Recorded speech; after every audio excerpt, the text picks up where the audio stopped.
Welcome to Indira recipes. Masala వేరుశనగపప్పు అండి, మంచి టైం పాస్ స్నాక్, చాలా హెల్దీ స్నాక్ కూడా. దీంట్లో ఆయిల్ మనం మ్యాక్సిమం వాడితే ఒక 2 స్పూన్లు వాడతామేమో అండి. చాలా హెల్దీ. ఒక్కసారి ట్రై చేసి చూడండి మీరు కూడా. చాలా ఈజీగా చేసేసుకోవచ్చు దీన్ని. మంచి చట్పటా టేస్ట్ ఉంటుందండి.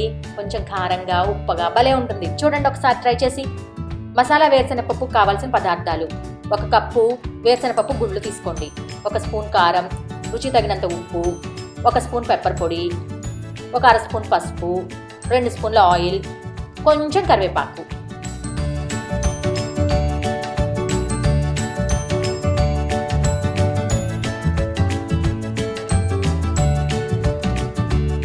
ముందుగా స్టవ్ పై కడాయి పెట్టుకొని అందులో వేరుశనగపప్పు వేసుకొని మీడియం ఫ్లేమ్లో ఒక 7-8 నిమిషాలు వేపుకోండి.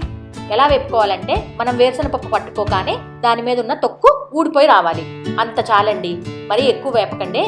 వేగిన వేరుశనగపప్పుని పక్కన తీసుకొని పెట్టుకోండి. అవి కొంచెం చల్లారిన తర్వాత తొక్కునంతా చేత్తో నలిపి తీసేసుకోండి. తర్వాత మళ్ళీ స్టవ్ పై కడాయి పెట్టి అందులో ఒక 2 స్పూన్ల ఆయిల్ వేసి 1 స్పూన్ కారం, అర స్పూన్ పసుపు, 1 స్పూన్ పెప్పర్ పౌడర్, మీ రుచికి తగినంత ఉప్పు, కొంచెం కరివేపాకు అన్నీ వేసి బాగా కలుపుకోండి. ఇందులో మనం ముందుగా వేయించుకొని తొక్కు తీసుకొని పెట్టుకున్నాం చూడండి వేరుశనగపప్పు, వాటిని కూడా వేసుకొని మీడియం ఫ్లేమ్లో ఒక 7-8 నిమిషాలు వేపుకోండి.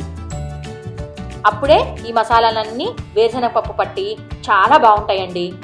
ఇంకొక విషయం అండి, వేరుశనగపప్పు క్లీన్ చేసుకునేటప్పుడు మధ్యలో మనకి చిన్న చిన్న ముక్కల్లాగా ఉంటుంది చూడండి 2 పప్పులకి మధ్యలో, వాటిని కూడా తీసేసుకోండి. మనం వీటిని వేపుకున్న తర్వాత కొంచెం చల్లారిన తర్వాతే ఇవి కరకరలాడతాయండి. వేడి మీద కరకరలాడవు, అది కూడా గుర్తుపెట్టుకోండి. మన దగ్గర కానీ వేయించిన పల్లీలు ఉంటే ఇది ఒక 10 నిమిషాల్లో అయిపోతుందండి. చాలా ఈజీ స్నాక్.